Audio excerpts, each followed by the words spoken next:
At our engagement celebration, she quipped that she was obviously tying the knot with me for the cash. The whole room burst into laughter. I joined in and shot back, "Lucky thing we put our names on a prenuptial agreement earlier today, huh?" Her expression went pale instantly, and her folks stared at her in complete shock. I'm a 31-year-old guy who genuinely believed my life was straight out of a sweet rom-com. Reality hit. It felt closer to a con artist thriller where I was nearly the target. That Saturday was meant to mark our official engagement bash. My fiancée, Cassidy, 28, and I had dated for 2 full years and gotten engaged 3 months earlier. I run a software company I started from scratch. Honestly, it's doing great. Roughly $400,000 annually after taxes come out. Cassidy earns as a social media influencer plus occasional yoga teaching, pulling in around $30,000 during a strong 12 months. The party took place at her family's upscale country club. Very posh affair. Roughly 150 people attended. Her father, Reggie, comes from inherited wealth. Her mother, Diane, carries herself like she's part of some aristocracy. They've forever acted oddly about where I come from. I was raised with very little, worked my way through a public university, and grew my business by grinding 80-hour weeks. Still, they were thrilled their daughter had snagged someone financially secure. While people gave toasts, Cassidy had downed several glasses of champagne, possibly quite a few more. Her cousin asked what made her so certain I was the right guy. Cassidy let out her signature light, bubbly giggle. Honestly, I checked my own finances, glanced at his, and figured I could definitely adjust to this lifestyle. Guests gave awkward chuckles. Her father fidgeted in his chair.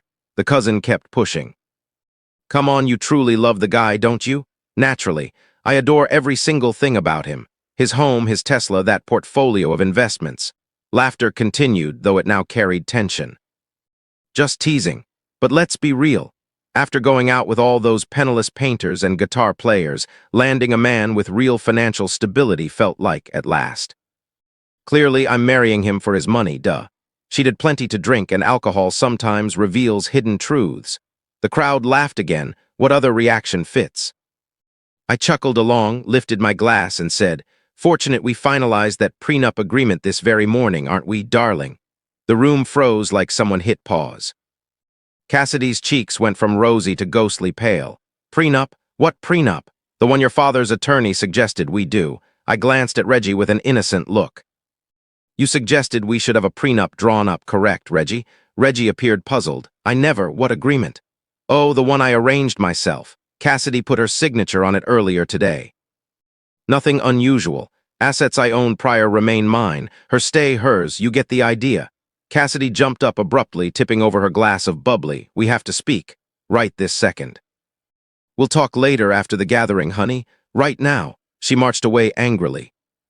I trailed behind, but first gave a quick wink to my closest buddy, Dale, who had his phone out capturing the entire scene. Once we reached the corridor, Cassidy completely unraveled. "What are you talking about, a prenup? I never signed one. Seriously, at breakfast this morning, those documents you initialed, those were just contracts for the ceremony location." "No, those were absolutely prenuptial paperwork. 3 sets all signed. We even got them notarized through Janet at my workplace." "You deceived me. You stood there in front of everybody declaring you're wedding me for my wealth. It was meant as humor. Was it really?" She broke into messy sobs, mascara running down her cheeks. "How could you pull something like this? How could you tell 150 guests I'm some fortune hunter? I'm not chasing fortune. Then an actual prenup wouldn't bother you." She struck me across the face. Forcefully, "It's finished. The marriage is canceled. All right." She stared, blinking, "Just like that? Yes, you end things the moment you believe a prenup exists. That speaks volumes." She yelled and charged back into the main room. I overheard her claiming I'd tricked and ensnared her. Her mom and dad seemed deeply embarrassed, not directed at me, at her outburst. The twist. No prenup ever existed. The documents she put ink to, purely venue booking forms, but her response revealed precisely what I needed to understand. First follow-up. 3 days have passed since that gathering. My phone keeps buzzing nonstop. Current status: Cassidy packed up and returned to her parents' residence right away. She loaded as much as possible into the Range Rover I'd purchased for her. Left behind a charming message labeling me a controlling sociopath. Her mother, Diane, phoned Sunday morning, not to express regret over her daughter's public gold-digging remark. Instead, insisting I repair the situation. You've embarrassed our entire family. Your daughter openly stated she chose me for financial reasons. It was only banter. You're the person who fabricated a story about official paperwork. I never claimed she actually signed a prenup. I simply asked whether it was fortunate we'd done one. She jumped to conclusions and freaked out. You manipulated her into exposing her genuine nature. Pretty much, yes, she ended the call. Reggie rang an hour afterward, completely different vibe. Son, tell me straight, did you really get a prenup prepared? Nope. Extended silence, but she believes one exists, seems that way. And she dumped you over it? Less than a minute after assuming she'd committed to paper, he exhaled heavily. I'm truly sorry. I had my suspicions from how she constantly referenced your wealth. I just wished I was mistaken. Well, for whatever it's worth, you avoided disaster. Appreciate that, Reggie, but Cassidy had more in store, far from finished. She launched an all-out assault online. Shared a lengthy post about narcissistic mistreatment, monetary control, and how I'd exploited her confidence. Conveniently omitted the section where she declared she was wedding me for cash. Her circle jumped in to support. My messages filled with accusations. You're vile. How could you toy with her emotions? She genuinely cared for you, and you pulled tricks. Then Dale uploaded the footage, the complete sequence, her remarks about finances, her clear statement about marrying for money, obviously, the uneasy chuckles from attendees. My line about the prenup, her breakdown, public opinion reversed in moments. Comments shifted from condemning me to questions like, wait, did she seriously confess to being after wealth? Her freakout over a supposed prenup reveals plenty. Smart move on his part to check. Cassidy attempted cleanup, claimed the clip was doctored and misunderstood.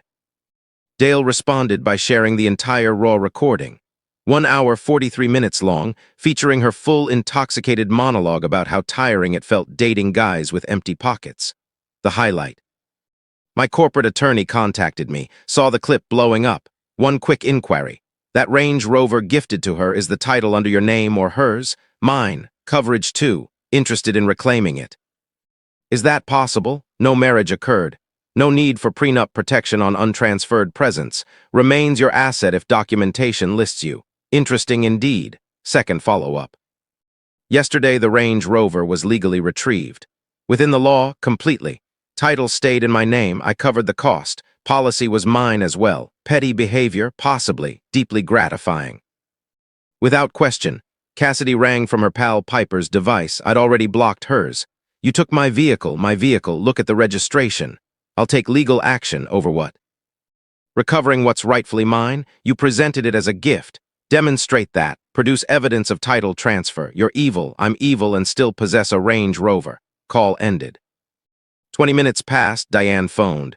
Bring the vehicle back at once. No chance. We'll involve authorities. Go ahead. I hold every document proving ownership. You handed it over to her. I permitted her to drive it. Major distinction. What exactly do you desire? Cash? Remorse? Nothing at all. I'm finished. She showed her true self. And you did too, by obsessing over the vehicle instead of addressing your daughter, publicly admitting she's after riches. Then something unexpected happened. Piper, one of Cassidy's close friends, messaged me privately. Look, you likely want zero contact from our group. Still, there's something worth knowing. For months, Cassidy has boasted about locking down the fortune through you. She mapped it all out. Wed you, stop employment, get pregnant soon to secure everything. She actually maintains a Pinterest collection titled Trophy Wife Goals featuring images of your residence. I requested she forward captures. She complied. Unbelievable. The collection was massive. Photos of my property labeled things like upcoming primary residence. Snapshots showing my firm's worth. Articles linked about quickest ways to conceive post-wedding. Tips on keeping appeal alive until the proposal succeeds. Most incriminating, their private group messages outlining her detailed half-decade strategy. Year 1, wedding, immediate pregnancy. Year 2, leave employment, concentrate on motherhood. Year 3, another child for added protection. Year 4, gradually increase spending, make lavish lifestyle standard. Year 5, should divorce occur, secure highest possible alimony with 2 children. One particular text stood out sharply. Only concern is the prenup issue. Must avoid signing any legal papers prior to vows. I'll act overly emotional and overwhelmed to dodge paperwork discussions. I sent the whole batch to Reggie with a single note. Figured you'd want to view this. His reply, my God, third follow-up. Reggie phoned this morning, totally transformed, cool, professional. I've reviewed it all, that Pinterest collection, the messages, the entire scheme, correct, I'm severing financial support, that feels severe. No, you missed the point. My fortune exists to provide my kids with possibilities, not to fuel this behavior. At 28, she's still dependent on my funds, plotting to deceive an honest person. You prevented me from bankrolling an even worse outcome for her. Reggie, I've already instructed my attorney, 30 days to secure employment and separate housing. Cards frozen. Monthly stipend terminated. And Diane, she concurs fully, we're both repulsed. 60 minutes later, Cassidy rang from a different unrecognized contact, completely frantic. What exactly did you share with Dad? The facts. He withdrew support. Cards declined. Sounds like your issue now. This is all on you. No, it's on you. You created the scheme, documented it. Discussed it openly with others. Those chats were meant to be confidential. Piper passed them along. Perhaps pick more trustworthy companions. I'll end up on the streets. You're 28 holding a degree. Find employment. I despise you. Perfect. Simplifies moving forward, yet she persisted. That same afternoon she appeared at my workplace. Guards notified me. She appeared disheveled. Tear-streaked makeup, hair chaotic, dressed in casual loungewear. The polished online persona vanished. Please, she pleaded, I'm genuinely remorseful. None of it was serious. I truly care for you. No, you don't. I really do. All the financial talk was merely banter, foolish banter. That long-term blueprint was playful. The Pinterest page was playful too. Her expression collapsed. How could you possibly, Piper, your closest confidant, forwarded it all to me? She flipped from sorrow to fury instantly. That traitor. See, this is your authentic self emerging. The disguise keeps dropping. I'll transform. Into whom? Someone entirely new? That's the only way. You're discarding our 2 years together. I'm escaping decades of deception. Guards advanced. Ma'am, time to depart. I'm staying until I retrieve my ring. Ah yes, the engagement ring, $45,000 cushion diamond. The one on your finger belongs to me. Legally speaking, it's conditional, tied to marriage occurring. No ceremony, no ring ownership. Retain it until the planned date passes, then return expected. You lack authority here. Observe. Guards removed her. She scratched my Tesla outside. Surveillance recorded it fully. Police report submitted. Insurance claim filed. Fourth follow-up. 2 weeks elapsed since the disastrous celebration. Wedding was scheduled 3 months out. Non-refundable payments gone. Truthfully, minor cost for liberation. Cassidy's life has fallen apart entirely. Per shared acquaintances, her folks granted 30 days to relocate.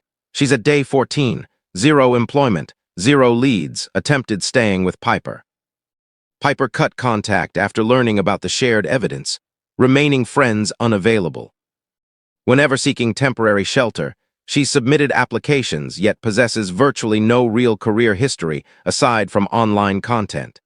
Instagram interaction plummeted post-viral clip. Sponsorships vanished, currently crashing at her cousin's place. Here's the truly satisfying part. Recall the Range Rover. She'd repeatedly told people it was a reward for committing to children post-vows, shared endlessly online. My soon-to-be baby father spoils me. Grateful Range Rover mama vibes. So its repossession sparked inquiries. Where'd the SUV disappear to? Why Uber everywhere? Reality surfaced. She held no ownership. I simply allowed usage of my vehicle. Her carefully built persona shattered. Then Diane contacted me, not with regret but information. You ought to be aware. Cassidy is scheming again. Now what? Consulting an attorney regarding suing for broken engagement promise. Alleges you verbally committed to marriage, causing her harm upon withdrawal. Legally invalid. I understand. Desperation drives her. Additionally, reaching out to your previous partners. Really? Hunting negativity, seeking anyone willing to claim you acted controlling or harmful. Aims to ruin your reputation. Why share this? Because you're decent, nearly became family, and because my daughter transformed into someone unrecognizable. Or perhaps I'm just seeing her true nature at last. The former partner outreach proved accurate. My ex Riley messaged, heads up, your former fiancé contacted me inquiring about past mistreatment. I replied you ranked as the finest partner I'd known and she blew it by letting you go. Blocked afterward, haha. Another ex, Zoe, reported likewise. Cassidy approached fishing for ammunition. Advised her to seek counseling.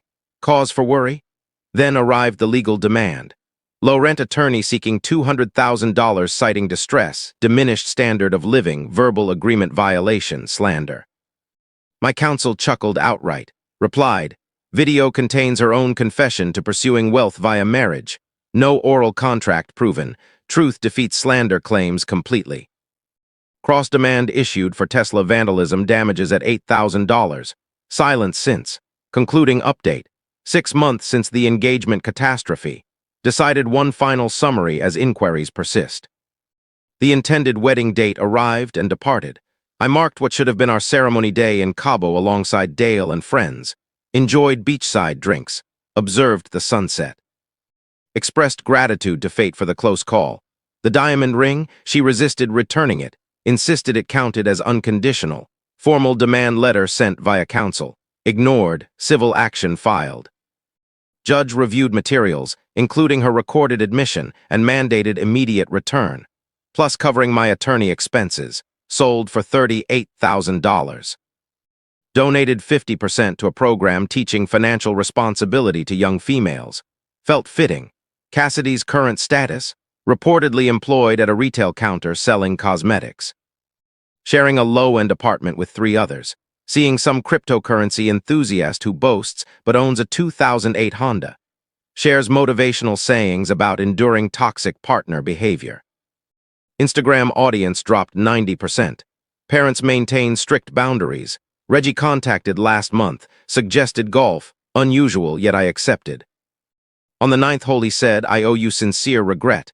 We spoiled her, provided everything. Never required effort, produced entitlement, not completely your doing, it is though. We recognized her focus on possessions, superficial values, hoped wedlock would foster growth. Doesn't happen that way. Lesson learned. Incidentally launching a nonprofit for financial education. Aiming to prevent similar outcomes for others.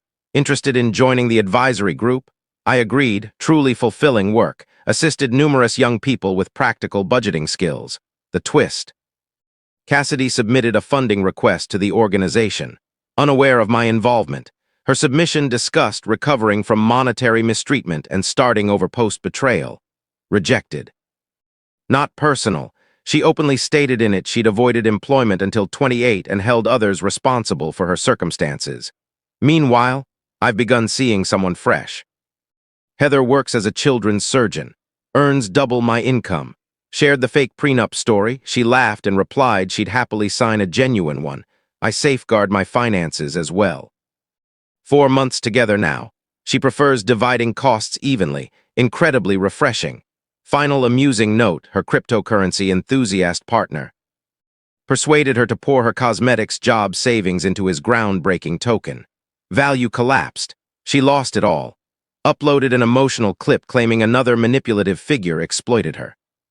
Piper replied publicly, perhaps prioritize integrity over bank accounts.